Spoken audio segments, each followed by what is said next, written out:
October is now just days away, and there is a lot in store. There are some heavily anticipated releases coming that are worth some recognition. These are the kinds of releases that have the potential to be loved and talked about for years to come. So here are some of the big game releases of October 2023. First up, we're talking Spider-Man 2, arguably the biggest release of the month. This is the big successor to the first game, which was released way back in 2018, and it also takes place after the events of the spin-off Spider-Man Miles Morales. Spoilers for the first game, by the way. This game will finally be following up on that post-credit scene we saw way back in 2018, where it's revealed Harry Osborn actually isn't on vacation, like Peter believed, and he's instead in a big-ass tank with the Venom symbiote attached to him. What an awesome way of changing up the classic Spider-Man narrative. This time Spider-Man himself is back and better than ever, with robot arms, and it looks like he's gonna get infected by the symbiote.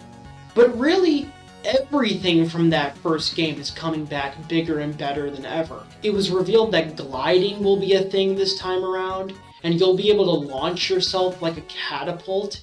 It's awesome. Miles himself is back, and we can all agree that they did a great job with his hair.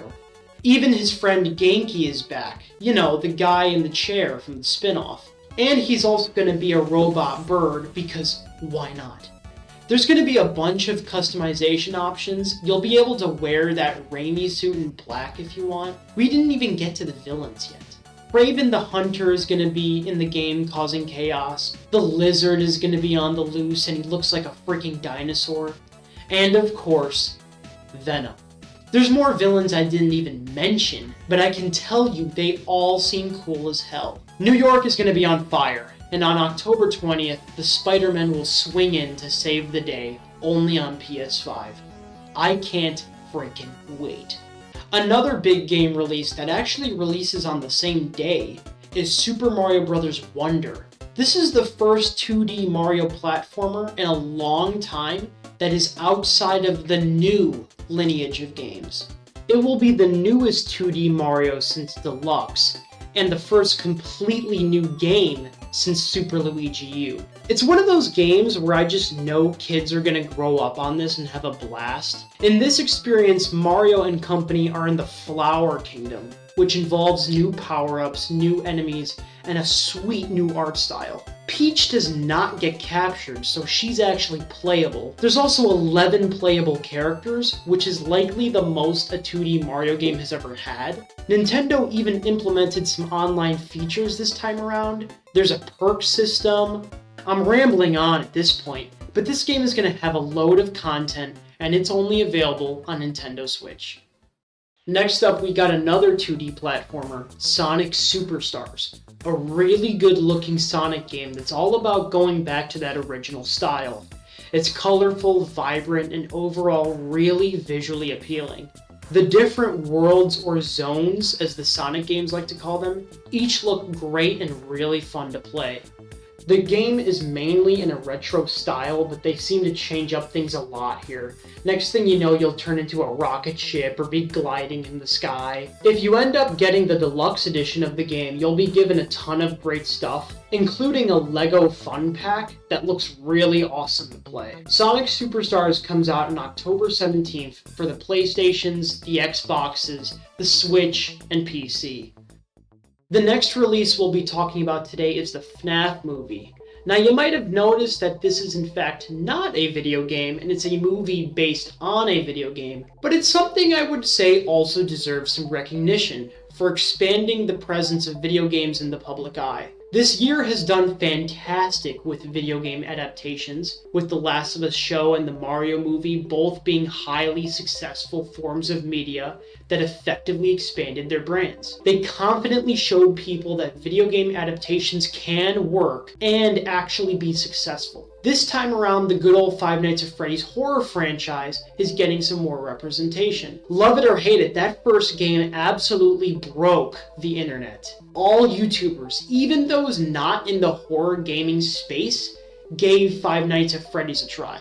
According to actor Matthew Lillard, who plays William Afton in the movie, this will be the first of a trilogy. The movie has also been in development hell for years. The film was first announced in April 2015 and was involved with Warner Brothers, but now it's releasing 8 years later, this October, through Blumhouse Productions.